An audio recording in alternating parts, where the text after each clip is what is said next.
Hello everyone, I am doctor Amin Khan and you are watching hello touch. आज हम आपको बताने वाले हैं मेट्रोनिडाजोल के बारे में। मेट्रोनिडाजोल एक ऐसी दवा है जो कि बहुत ही कॉमनली यूज होती है। किसी के पेट में कोई भी दिक्कत है या किसी के पेट में दर्द हो रहा है या कोई भी पेट से रिलेटेड समस्या है, तो सबसे ज़्यादा लोग जो मेडिकल स्टोर से लेकर खाते हैं वो है मेट्रोनिडाजोल। क्या सिर्फ ये दवा सिर्फ पेट के लिए ही है या बाकी जगहों में भी इसका रोल है? क्या इसके साइड इफ़ेक्ट क्या हैं और आप अगर ये दवा ले रहे हैं तो क्या-क्या चीज़ें आपको अवॉइड करनी है? ये हम सारी चीज़ें आज इस वीडियो में कवर करने वाले हैं। देखिए, मेट्रोनिडाज़ोल जो है कई सारे इसके ब्रांड नेम्स हैं, जैसे कि सबसे कॉमन लोग मेट्रोजिल के नाम से इसको लेते हैं या फ्लैजिल के नाम से आती है दवा। बाकी कई सारे इसके ब्रांड नेम्स हैं, पर सबसे कॉमन ये 2 नाम हैं। इसमें कई सारी डोजिंग्स आती हैं, जैसे कि 200 एमजी आती है, 400 एमजी आती है और 600 एमजी आती है। तो हम आज कुछ चीज़ें आपको बताएँगे जो कि बहुत ही ज़रूरी है मेट्रोजिल के बारे में। मेट्रोजिल देखिए सिर्फ़ पेट की दवा नहीं है। मेट्रोजिल सबसे पहले जो एक तो एंटीबायोटिक तो है ही है, साथ ही ये एंटी प्रोटोज़ोअल भी है। तो कहीं न कहीं ज़्यादातर केसेस में क्योंकि आदमी कुछ न कुछ खाता है, तो एक तो बैक्टीरियल इन्फेक्शन का खतरा तो रहता ही है, साथ में कभी-कभी प्रोटोज़ोअल इन्फेक्शंस भी हो जाता है, जिसकी वजह से ये दवाओं का यूज़ किया जाता है और सबसे कॉमनली किया जाता है। सिर्फ़ इसका रोल दाँत तक ही सीमित नहीं है। असल में वजह क्या है? इसकी वजह ये है कि मेट्रोनिडाज़ोल एनारोबिक बैक्टीरिया को मारती है। एनारोबिक बैक्टीरिया मारने की वजह से ये उन सारी जगहों के लिए बहुत ही ज़रूरी है, जहाँ-जहाँ एनारोबिक बैक्टीरिया प्रेज़ेंट होते हैं। जैसे कि सबसे ज़्यादा ओरल कैविटी, आपके मुँह। तो आपके मुँह में दोनों टाइप के बैक्टीरिया हैं, एनारोब भी हैं और एरोब भी हैं। उसमें एक चीज़ जानिए कि कुछ जो हम एंटीबायोटिक्स का यूज़ करते हैं, वो कुछ सिर्फ़ एरोब पर काम करती है और कुछ एनारोब, इसीलिए हमको दोनों का कवरेज लेकर चलना पड़ता है। तो मेट्रोनिडाज़ोल एक ऐसी दवा है जो कि एनारोबिक कवरेज बहुत अच्छा देती है, जिसकी वजह से बैक्टीरियल इन्फेक्शंस किसी भी तरह का है तो कवर हो जाता है। ये सिर्फ माउथ या मुंह तक ही सीमित नहीं है, कई बार इसका एक तो जीआई गैस्ट्रोइंटेस्टाइनल ट्रैक्ट पर तो इसका असर है ही है, साथ ही कई बार जो है जो बैक्टीरियल इन्फेक्शंस कई बार लेडीज़ में हो जाता है, रिप्रोडक्टिव सिस्टम का कोई भी इन्फेक्शन है, उनके केसेस में यूज़ कर सकते हैं। किसी भी तरह का कोई भी इन्फेक्शन है, उसमें एनारोबिक कवरेज देने के लिए मेट्रोनिडाज़ोल का यूज़ किया जाता है। देखिए, कुछ चीज़ें आपको ख़्याल करनी है। अगर आप मेट्रोनिडाज़ोल का सेवन कर रहे हैं और आप किसी भी डॉक्टर के सलाह से नहीं कर रहे, तो आपको कुछ चीज़ें आपको ध्यान में रखनी है। उसमें ये है कि अगर आप अल्कोहल का सेवन करते हैं, तो एक चीज़ जानिए कि अल्कोहल का सेवन अगर आप कर रहे हैं और मेट्रोनिडाज़ोल का यूज़ कर रहे हैं, तो आप खतरे में हैं। उस केसेस में याद रखिए कि अगर आप मेट्रोनिडाज़ोल का यूज़ करें, तो कम से कम 48 घंटे तक आपको अल्कोहल का सेवन नहीं करना है। अगर आप ऐसा कर रहे हैं, तो कई बार होता है कि इसमें डाई सल्फ्यूरम लाइक रिएक्शंस हो जाती हैं, जिसकी वजह से हालत और भी खराब हो जाती है। तो एक चीज़ याद रखें कि पहली चीज़ क्या है कि लीवर डिज़ीज़ अगर आपको है, तो भी नहीं यूज़ करना है मेट्रोनिडाज़ोल का। और या अगर आप अल्कोहल आप यूज़ कर रहे हैं, तो उस केस में भी मेट्रोनिडाज़ोल का यूज़ नहीं करना है। और अगर आप यूज़ कर रहे हैं, तो 48 घंटे तक कोई भी आप अल्कोहल का सेवन नहीं करेंगे। यही चीज़ आगे थोड़ा-सा बढ़ जाती है, अगर टिनिडाज़ोल एक और ड्रग इसी नाइट्रोइमिडाज़ोल्स की है टिनिडाज़ोल। तो टिनिडाज़ोल के केस में ये जो ड्यूरेशन है ये 72 आवर्स का हो जाता है। अगर आप टिनिडाज़ोल का सेवन कर रहे हैं, तो 72 घंटे तक आप अल्कोहल का सेवन नहीं कर सकते हैं, क्योंकि ये कहीं न कहीं बहुत ही रिस्की हो जाता है। उसके बाद आता है अगर आपको कोई किडनी डिज़ीज़ है, किडनी डिज़ीज़ेज़ के केस में भी मेट्रोनिडाज़ोल का सेवन बिल्कुल ही नहीं करना है। किडनी डिज़ीज़ है, अब वो चाहे कोई भी हो, अगर आप किडनी डिज़ीज़ के साथ-साथ अगर डायलिसिस कोई हो रही है आपकी, तो भी मेट्रोनिडाज़ोल का को अवॉइड करना है। कुछ कंडीशन ऐसी है, अगर ऐसे फूड्स जिसमें टायरामिन होता है, ये एक डेरिवेटिव है, टायरोसिन अमीनो एसिड से डिराइव्ड होता है। अगर आप मेट्रोनिडाजोल के साथ ये वाले फूड का सेवन कर रहे हैं, जनरली ये बनाना या इन सारी चीज़ों में होता है, तो अगर आप इनके साथ सेवन कर रहे हैं तो कहीं न कहीं दिक्कत आने वाली है। टायरोसिन अमीनो एसिड करता क्या है, ब्रेन और नर्वस सिस्टम को प्रॉपर्ली वर्क कराता है। तो जब आप मेट्रोनिडाज़ोल के साथ ये वाला जो डेरिवेटिव आप यूज़ करेंगे, जो जिसमें टायरोसिन अमीनो एसिड होता है, तो उस केसेज़ में क्योंकि कहीं न कहीं टायरोसिन ब्रेन और नर्वस सिस्टम को प्रॉपर्ली वर्क कराता है, तो ये क्या करता है, उसको हैम्पर करने लगता है, जिसकी वजह से आपके ब्रेन और स्पाइनल कॉर्ड ठीक से काम नहीं करेंगे। तो कई सारी सिचुएशन आती है।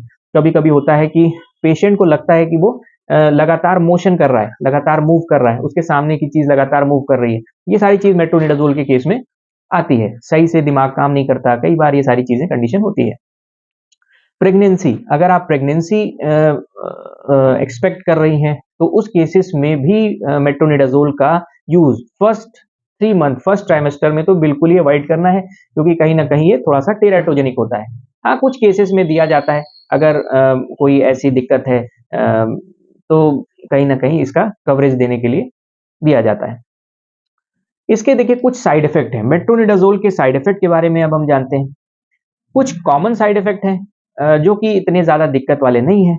उसमें सबसे पहली चीज़ है कि लाइट हेडेडनेस, थोड़ा सर जो है एकदम हल्का-हल्का सा लगेगा, ठीक है? फीलिंग ऑफ कांस्टेंट मूविंग, एक लगेगा कि आपको एक लगातार आप मूव कर रहे हो, आप कहीं खड़े होगे लेकिन लगेगा कि आप मूव कर रहे हो, ये चीज़ आती है। बाकी जो है कभी-कभी हार्ट बर्न, इस तरह लगेगा यहाँ पूरी जलन हो रही है।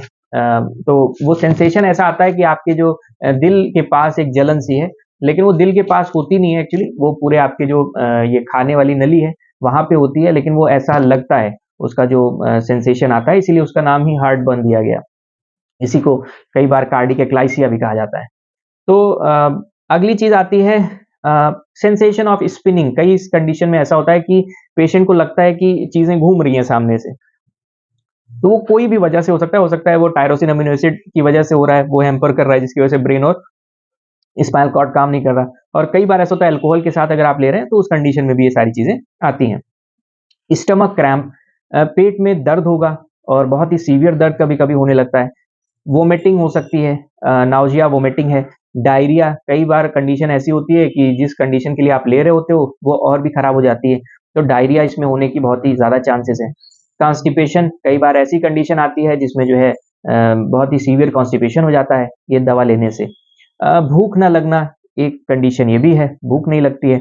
ड्राई माउथ, मुँह एकदम सूखा-सूखा सा लगेगा। और एक सबसे कॉमन जो है मेट्रोनिडाज़ोल का, उसमें है कि मेटालिक टेस्ट, मुँह का जो है एक टेस्ट जो है लगेगा, कुछ मेटल सा टेस्ट आ रहा है मुँह में, तो ये एक बहुत ही कॉमन कंडीशन है। कुछ चीज़ें ऐसी हैं कि ओवरडोज़िंग पे आती हैं, या आप बहुत लॉन्ग टर्म का यूज़ करने लगे, तो उस लॉन्ग टर्म में आपको कुछ चीज़ें दिखाई देंगी, जिसमें जनरली लोग जो है इस चीज़ को अवॉइड कर जाते हैं। सबसे पहली चीज़ है नंबनेस। इसमें ऐसा फ़ील होता है कि आप नॉर्मली आप अपना पैर या हाथ हिला लोगे, कोई दिक्कत नहीं आएगी, पर ऐसा लगेगा कि आपको जो है पूरी बॉडी काम नहीं कर रही, एकदम बंद हो गई है, ऐसी कंडीशन आ जाती है। मतलब कई बार ऐसा लगता है आदमी कन्फ्यूजन में है, वो कुछ समझ नहीं पाता, ठीक है? उसको जिसको बोलते हैं ना एक मेंटल कन्फ्यूजन होना, तो वो उस टाइप की स्टेट में होता है।